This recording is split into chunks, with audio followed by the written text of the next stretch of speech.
Hi, Dessa. My name's Kit. Nice to meet you. Last night was my first kind of experience with you, and it was amazing. Like seeing you on stage, I've never heard any of your stuff.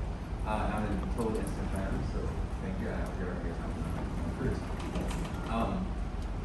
From your reading and your concert, like, it's pretty obvious that like, your writing and your music are overlapping a lot. And I'm really wondering about like, the relationship between those two. I'm wondering, does the music always add something, or does it sometimes subtract? Like, how do you know when something should be a song or rap versus like just words on a page?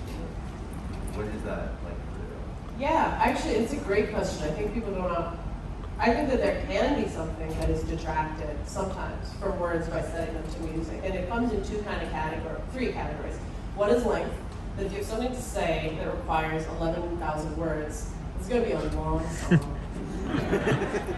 The other is like if you really do have something that requires like a particular set of words, and you're not going to go totally avant-garde and not worry about like rhyming and scansion and meter and stuff, like intersectional feminism,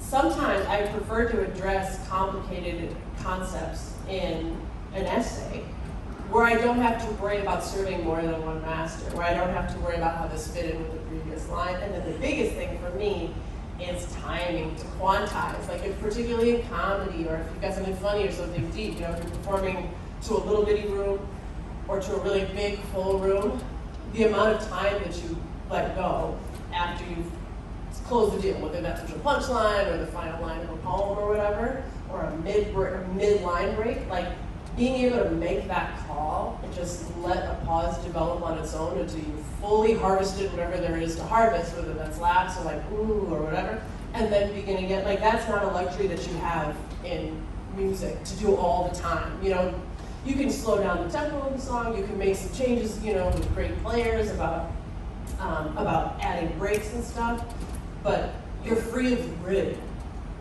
in poetry and prose and a live performance. And that's huge. I think also there are some art forms where the temporal dial is in control of the audience. So for example, if you go to look at a painting, you get to choose how long you look at the painting. If you go to look at a sculpture, you get to choose. If you go to watch a movie, well then the director got to choose how long the movie was. The temporal dial is in the creator and not the observers, right? So music, obviously, is one where the creator has temporal control, and prose on a page, the audience has temporal control. And I think that makes a huge distinguishing.